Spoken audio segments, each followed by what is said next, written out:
Connaître Jésus, en réalité, c'est ça la vie éternelle. Connaître Jésus, c'est marcher avec lui. Heureux sont ceux-là qui connaissent Jésus. Heureux sont ceux-là qui marchent avec Jésus. Ils cherchaient Jésus, ils cherchaient le Messie, ils cherchaient celui qui devait les délivrer, ils cherchaient celui qui devait changer leur situation. Et pourtant, il était là, juste à côté d'eux. Mais ils ne l'ont pas reconnu. Et Jean insiste. Ils n'ont pas connu Jésus parce qu'ils n'ont pas connu le Père.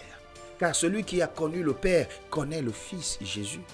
Ils n'ont pas connu Jésus parce qu'ils mettaient leur tradition au-dessus de l'évangile, de la parole de Dieu. Ils n'ont pas pu reconnaître Jésus. Ils n'ont pas pu reconnaître Jésus parce qu'ils avaient la connaissance littérale du texte, mais ils n'étaient pas investis par le Saint-Esprit qui lui seul peut interpréter le texte littéral et en donner le sens.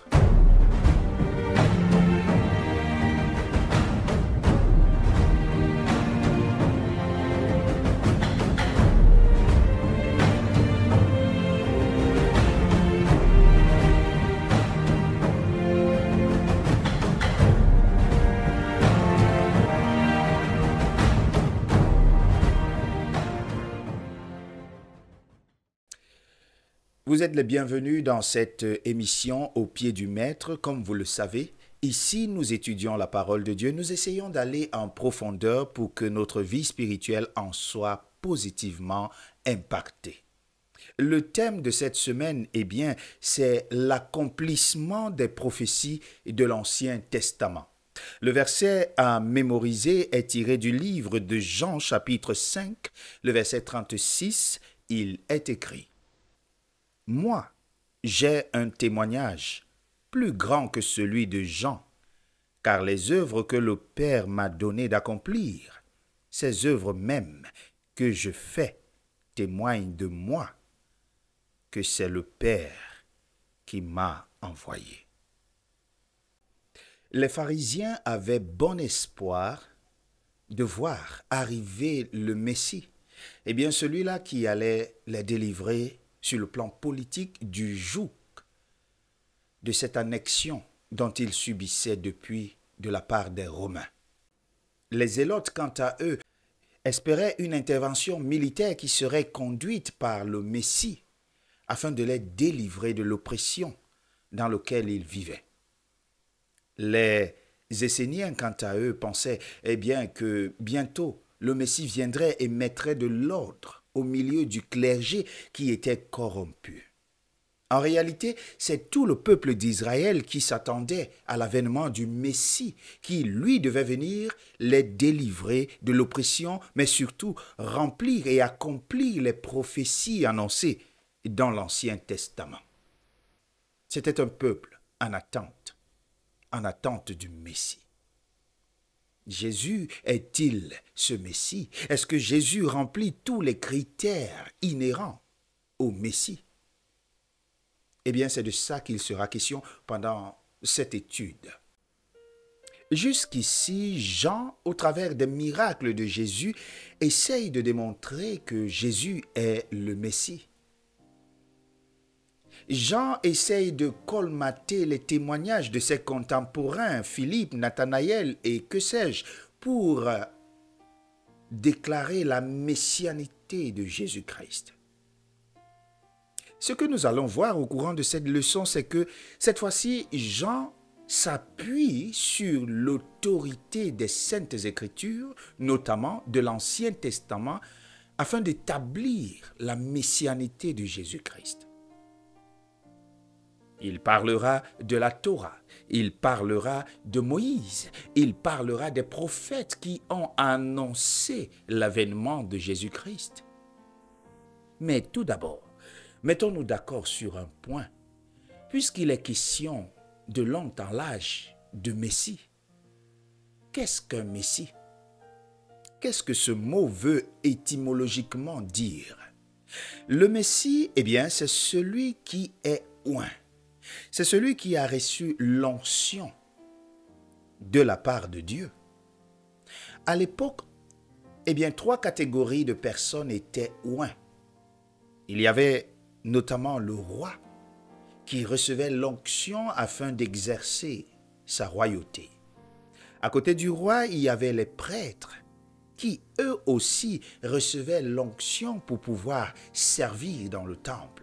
À côté d'eux, il y avait également les prophètes qui, eux aussi, recevaient l'onction pour pouvoir parler de la part de Dieu. Ces trois catégories étaient donc les personnes qui devaient revertir ou qui devaient avoir de l'onction.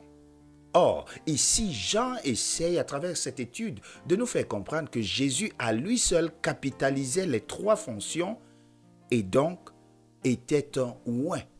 Mais surtout, il était oint pour la mission, celle de délivrer le peuple de Dieu de l'esclavage dans lequel il était soumis. Ici, j'entends l'esclavage physique, domination des Romains, mais surtout esclavage spirituel, domination par le diable et ses démons. Jésus a exercé dans son ministère comme étant prêtre, parce que c'est lui qui expie nos péchés. Il a exercé son ministère comme étant prophète, car il annonçait déjà sa résurrection, mais aussi sa seconde venue. Christ a exercé comme roi, car même devant ses accusateurs, il pouvait répondre « Mon royaume n'est pas de ce monde ». Et donc, comme nous pouvons le voir, Jésus se réclame d'être le Messie, c'est-à-dire un oint de Dieu. D'ailleurs, une des prophéties annoncées par Ésaïe disait « L'Esprit de Dieu est sur moi ». Il m'a oint. Et là a été la déclaration de Jésus à l'entame de son ministère terrestre. Il réclamait l'onction, mais cette fois-ci l'onction divine qui venait directement de son Père, l'Esprit de Dieu étant sur lui. Jean, je l'ai dit, a décidé de s'appuyer sur les saintes Écritures afin d'établir la messianité de Jésus. En plus des miracles que Jésus a eu à performer sur la terre, lorsque nous fouillons nos Bibles, eh bien, nous nous rendons compte qu'il a été annoncé que le Messie naîtra à Bethléem. Et c'est exactement ce qui était le cas pour Jésus. Il a été dit qu'il fera des miracles. C'est exactement ce que Jésus a eu à faire. Il a été dit qu'il allait purifier le temple. C'est exactement ce qui a eu lieu. Il a été dit, eh bien, qu'il serait trahi. Exactement ce qui a été fait. Il a été dit que ses os ne seraient brisés. Alors que les brigands à côté de Jésus avaient les os brisés par les soldats, lui, il ne reçut qu'une lance au niveau de sa côte. Aucun de ses os ne fut brisé. En d'autres termes, les prophéties annoncées dans l'Ancien Testament parlait bel et bien de Jésus-Christ, l'annonçait comme étant celui qui devait venir et sauver l'humanité. Mais force est de constater que Jésus a fait face au rejet, mais pas qu'au rejet de simples gens. Jésus a fait face au rejet de ceux-là qui étaient censés diriger le peuple vers la lumière, de ceux-là qui étaient censés connaître la parole de Dieu, décrypter les prophéties pour mieux les interpréter.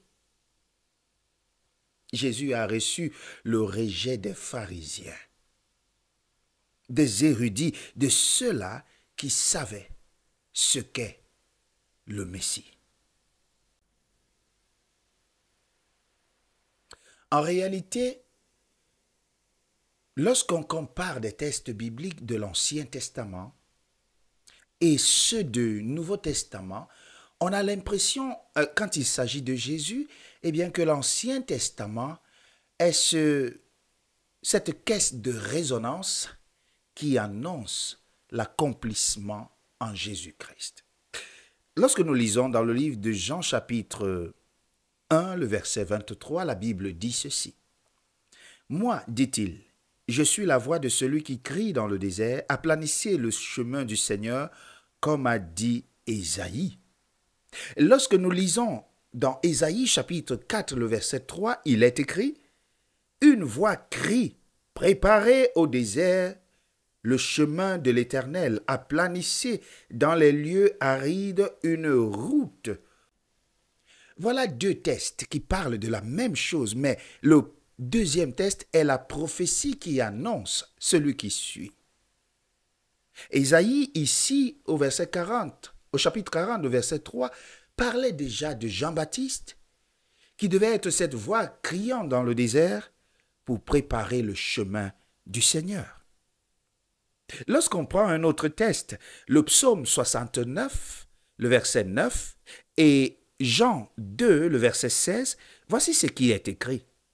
« Car le zèle de ta maison me dévore, et les outrages de ceux qui t'insultent tombent sur moi. » Jean chapitre 16, le verset 17, il est écrit, « Et il dit aux vendeurs de pigeons, « ôtez cela d'ici, ne faites pas de la maison de mon Père une maison de trafic. » Ses disciples se souvinrent qu'il est écrit, « Le zèle de ta maison me dévore. » Alléluia.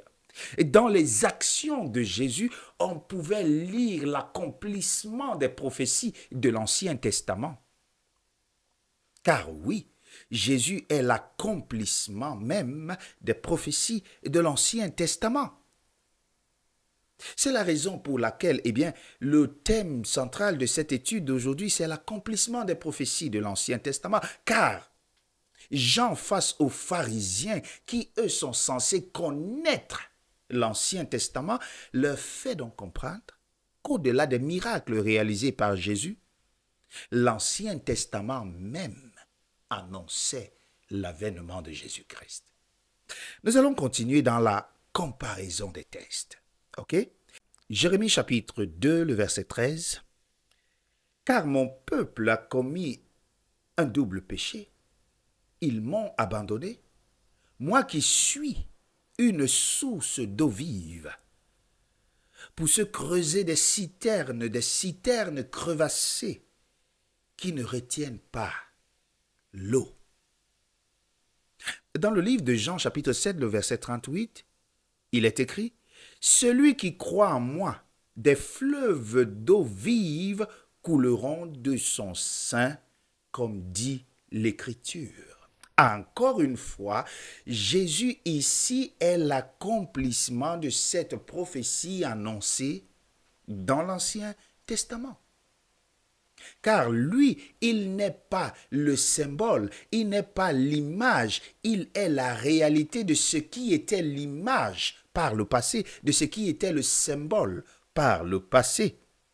Non seulement Jean, mais Pierre, Paul, Matthieu et Marc, tous les auteurs du Nouveau Testament ont écrit sous l'inspiration du Saint-Esprit et ont tous reconnu Jésus comme étant le Messie qui devait arriver.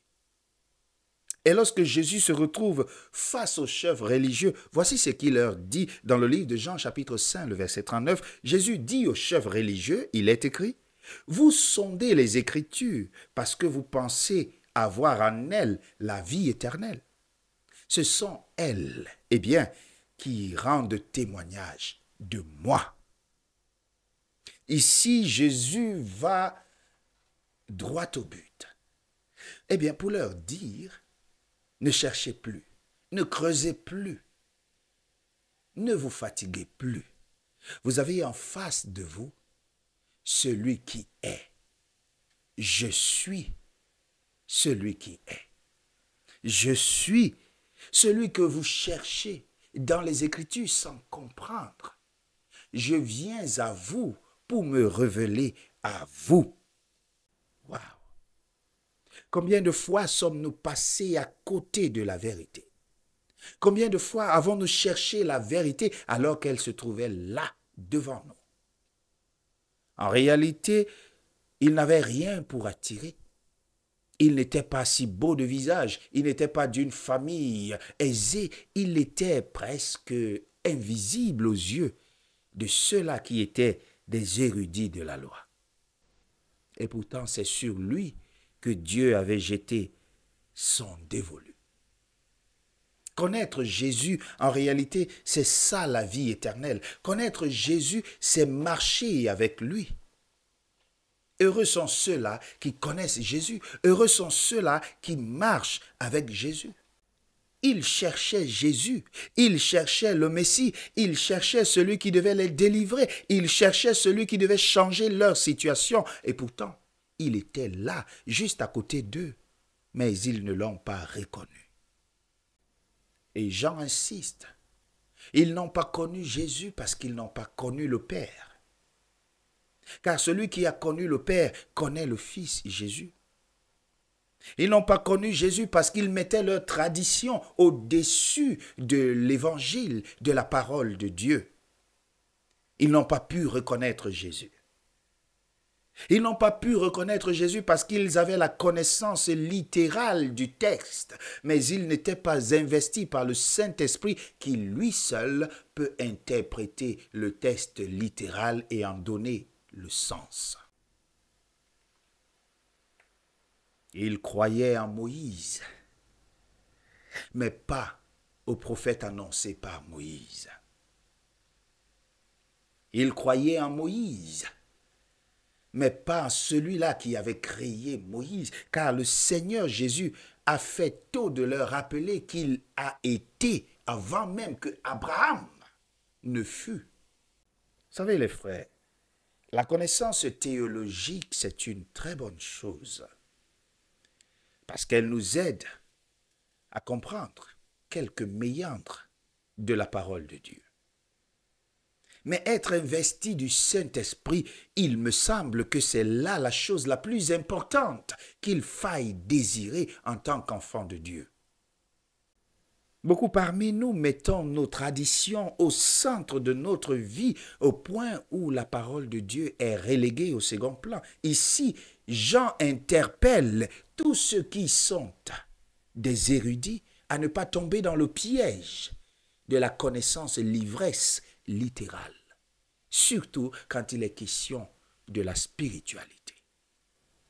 Le Seigneur nous invite à plus d'humilité et surtout à plus rechercher la présence de Dieu au travers du Saint-Esprit, car la parole de Dieu a été écrite sous l'influence du Saint-Esprit et seul le Saint-Esprit peut nous révéler les choses cachées. Alors ne nous plaisons pas à croire que nous sommes des chrétiens depuis des années et donc nous connaissons la vie éternelle. Ce n'est pas de connaître de manière l'ivresse et littérale. La vie éternelle, c'est de connaître Jésus, lui, le seul vrai Dieu. Que votre cœur ne se trouble pas. Dans Jésus-Christ, page 666, tel un riche trésor, la vérité avait été confiée aux Hébreux. L'économie judaïque portant le sceau de Dieu avait été instituée par le Christ lui-même. Les grandes vérités de la rédemption avaient été voilées sous des types et des symboles. Cependant, quand Jésus vint sur la terre, les Juifs ne le reconnurent pas. Ils ne le reconnurent pas comme celui qui réalisait toutes ces figures. Ils avaient la parole de Dieu entre leurs mains, mais les traditions qui s'étaient transmises de génération en génération, l'interprétation humaine des Écritures cachait la vérité telle qu'elle est en Jésus. La portée spirituelle des écrits sacrés était perdue. Le trésor de toute connaissance leur était ouvert, mais ils ne le voyaient pas. Ils avaient tout devant eux, mais ils étaient aveugles parce qu'ils voulaient y aller par leur propre intelligence. Ils avaient tout ce trésor qui leur avait été confié par Dieu, mais ils ne le voyaient pas parce qu'ils étaient imbus d'eux-mêmes, parce qu'ils avaient mis leur tradition au-dessus et qu'ils pensaient tout savoir et tout pouvoir. C'est la raison pour laquelle ils n'ont pas su reconnaître Jésus comme étant le Messie. Qu'en est-il de toi aujourd'hui? Qu'en est-il de l'Église aujourd'hui? Est-ce que l'Église n'a pas perdu la vérité biblique, bien que tenant la Bible en main? Est-ce que l'Église n'a pas perdu l'essence même de la foi chrétienne, bien que professant servir Jésus-Christ? La vie éternelle, c'est de connaître Jésus, le seul vrai Dieu, et de le servir de tout notre cœur. C'est là qu'est la vie éternelle. Si nous ne pouvons voir l'accomplissement de la prophétie dans notre vie, si nous ne pouvons voir Jésus comme étant l'accomplissement de toutes choses dans notre vie, alors là, on a un sérieux problème. Parce que Jésus, en tout temps, en tout lieu, doit être l'accomplissement dans notre vie. Oui, il a été l'accomplissement des prophéties de l'Ancien Testament et Jean a utilisé les paroles de la Bible de l'Ancien Testament pour affirmer et confirmer que Jésus était bel et bien le Messie tant attendu. Il n'est certainement pas venu avec de grands chevaux comme l'attendaient les zélotes. Il n'est pas venu avec un parti politique comme l'espéraient les pharisiens. Il est venu tel un enfant innocent, mais il a changé le cours de l'histoire parce qu'il a accompli toutes les prophéties annoncées sur lui. L'invitation aujourd'hui, c'est de savoir utiliser le trésor que nous avons entre les mains, la parole de Dieu. Il est question de sonder la parole de Dieu, de la lire, de la méditer de jour comme de nuit. Car c'est là, dans cette parole de Dieu, que l'on fait la rencontre de Jésus-Christ et qu'on est transformé pour toujours. Jésus a accompli tout ce qui était prédit pour lui et je sais par sa grâce qu'il accomplira dans ta vie tout ce qui est prévu pour toi aussi longtemps que tu le considères comme étant le seul vrai Dieu. Aussi longtemps que tu le considères comme étant le Messie qui te délivre. Si tel est ton souhait, alors fais cette prière avec moi. Notre Dieu, notre Père, alors que nous avons compris aujourd'hui que tu es le seul vrai Messie et qui est celui qui accomplit les prophéties annoncées dans la vie de chacun d'entre nous, nous te prions, Seigneur, de prendre possession de nous et de nous bénir au nom de Jésus-Christ. Amen. Ça a été un plaisir d'être avec vous aujourd'hui. Souvenez-vous que nous parlions aujourd'hui de l'accomplissement des prophéties de l'Ancien Testament. C'était l'étude numéro 8 et nous disions dans le verset à mémoriser ce qui suit. Moi, j'ai un témoignage plus grand que celui de Jean, car les œuvres que le Père m'a donné d'accomplir, ces œuvres même que je fais, témoignent de moi que c'est le Père qui m'a envoyé. Que cette parole soit avec vous et vous avec Dieu pour toujours. À nous revoir la semaine prochaine, si telle est la volonté de Dieu. D'ici à là, shalom.